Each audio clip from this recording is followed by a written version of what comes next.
Hi everyone, I'm Wafa Langao and welcome you all in Grammar in Detail. Today we will be discussing the second part of your predicate that is known as auxiliary verbs. Yesterday we discussed the first one, verb.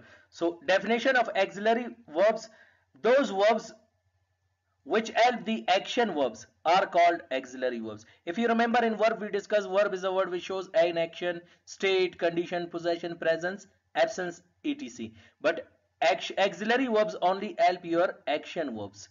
So those verbs which help the action verbs are called auxiliary verbs. Auxiliary verbs are having three kinds. Number one is helping or primary verbs. Number second is modal auxiliary verb, and the third one we will discuss that is known as semi-modal auxiliary verbs when we started parts of speech, and in verb we will discuss it in detail. So first let us discuss the helping or primary verbs. What is the definition of helping or primary verbs? Helping verbs help the action verb and they tell us the tense. Keep in your mind, they tell us the tense. Now if we look the examples of primary or helping verbs, the first example is e dash learning English. Now definition, we learned that those verbs which help the action verb. Now what is your example of your action verb in first sentence? Learning. In second example, spoken, and in third example, go. So those verbs which help the action verb. Now here if we put the helping verbs, then we may be able to tell it is which tense. And if here these verbs are not mentioned and auxiliary verbs are not mentioned, you may not be able to tell it belongs to which tense. So helping verbs helps the action verb and tells us the tense. Now if I say here, dear students, he is learning English, so you will come to know that it is which tense? Present continuous tense. If I say in the same way he was learning English, then you will be able to know that it is which tense? Past continuous tense. If I say he will be learning English, so you will be able to know that it is which tense? Future continuous tense. So those verbs which are helping the action verb and telling you the tense are called helping verbs or primary verbs. Now see, these are tense number 4 we have present continuous tense, tense number 5 past continuous tense, and tense number 6 that is known as future continuous tense. So if you are using the helping verbs of these tense, then you will be able to tell it is which tense. So if I say he dash learning English, you may not be able. If I say he is, then you will be able to know that it is present continuous. If I say was, then you will be able to know that it is past continuous tense. If I say will be, then you will be able to know that it is future continuous tense. In the same way, these are the continuous tenses. You can also use over here some three more tenses. For example, if I say over here, use another tense that is known as, example I say, if I say he has been learning English, so you will be able to know that it is which tense? Present perfect continuous tense. And if I say here had been, then you will be able to know that it is which tense? Past perfect continuous tense. And if I say he will have been learning English, then you will be able to know that it is future perfect continuous tense. So those verbs which help the action verb and tell us the tense are called helping verbs or primary verbs. Now tense number 10, has been and have been, present perfect continuous tense. Tense number 11, past perfect continuous tense, had been, and tense number 12, future perfect continuous tense. So you can say that there are 6 tenses which are used in first example, he dash learning English. If you are using is, present continuous, he is learning English, present continuous, he was learning English, past continuous, he will be learning English, future continuous, and if I say he has been learning English since morning, that is known as present perfect continuous. He had been learning English since morning, past perfect continuous, and he will have been learning English, future perfect continuous tense. So those verbs which help the action verb and tell us the tense are called helping verbs or primary verbs. Let's move towards the second example, that is you dash spoken the truth. If I say you have spoken the truth, so you will be able to know that it is which tense? Present perfect tense. And if I say you had spoken the truth, then it is past perfect continuous tense. And if I say will have you will have spoken the truth, then it will be future perfect tense. So those verbs which are helping the action verb is spoken and telling us the tense are called helping or primary verbs. So tense number 7, present perfect tense, as and have. Tense number 8, past perfect tense add, and tense number 9 will have future perfect tense. Are the examples for your second example, are the helping verbs of your second example. If you put them, you will be able to know. If you are saying you have spoken the truth, then present perfect. If you say you had spoken the truth, past perfect. And you say if you will have spoken the truth, so future perfect tense. So those verbs which help the action verb and tell us the tense are called helping verbs or primary verbs. And the same way we have got the third example. If I say she dash not go to school, now you are not able to tell it is which tense.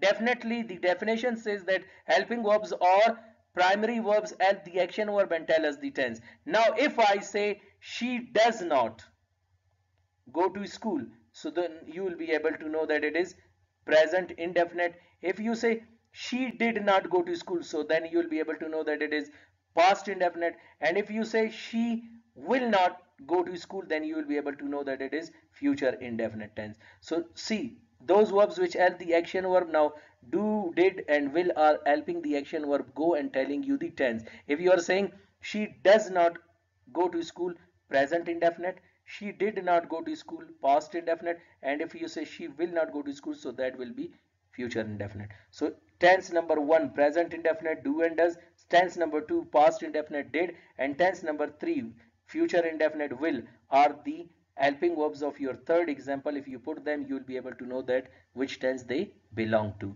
So those verbs which help the action verb and tell us the tense are called helping verbs or primary verbs. Hope you got the first kind of auxiliary verb, helping or primary verbs. Now move towards modal auxiliary verbs. Modal auxiliary verbs also help the action verb, but they do not tell us the tense. Keep in your mind, they tell us the possibility of an action. Now modal auxiliary verbs are 11. We will learn them in detail in coming when we will start modal auxiliary verbs, but here as we will give them a slight touch because that is the second part of predicate. Just this word should be clear for you people that what auxiliary verbs are. So modal auxiliary verb is the second example. Modal auxiliary verbs are, keep in your mind, 11 in number, and those verbs which help the action verb and tell us the possibility. Number 1 is must, second is ought to, third is should, number 4 is can, number 5 could, number 6 may, number 7 might, number 8 will, number shall, number 9 shall, number 10 would, and last one, the 11th one, is used to. These are your modal auxiliary verbs and they tell us the possibility of an action. Now modal auxiliary verbs, keep in your mind, I have given over here the percentages.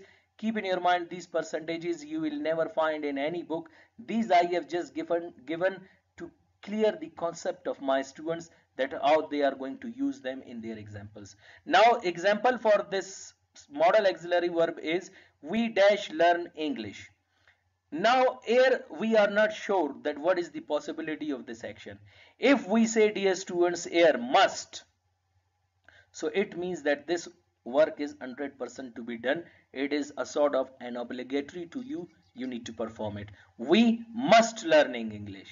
Now second example is ought to, less stressable than must. We ought to learn English, which means 85%, and we should learn English. It means that is not that much necessary, but 70% still necessary. Then you will say we should learn English. And number next is can.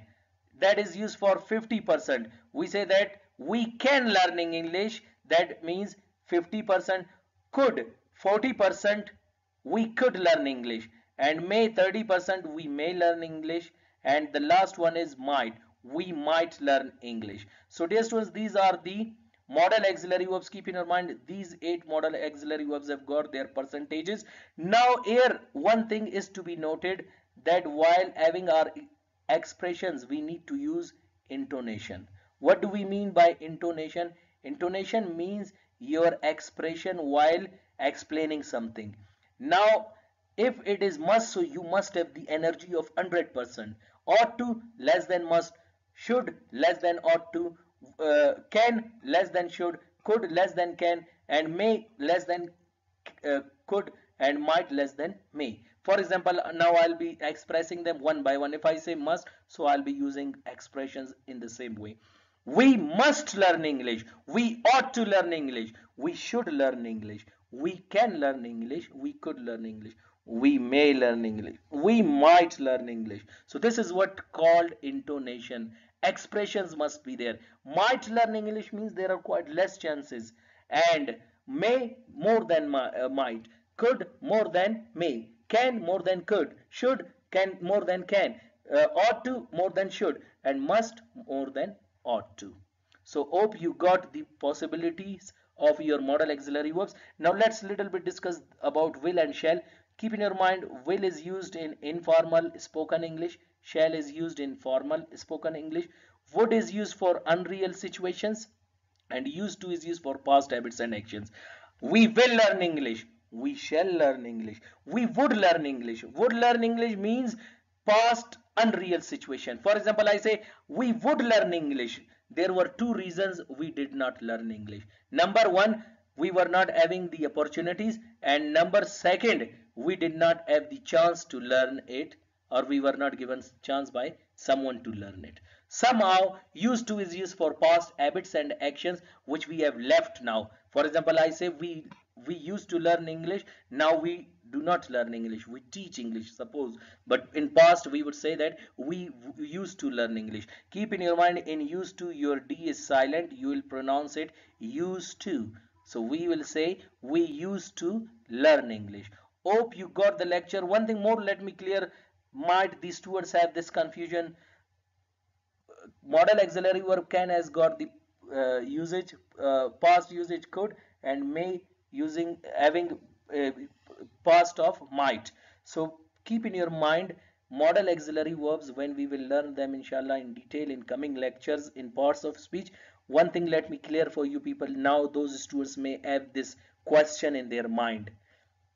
If we are modal auxiliary verbs are studied in two ways. Number one is called primary level, and number second is called secondary level.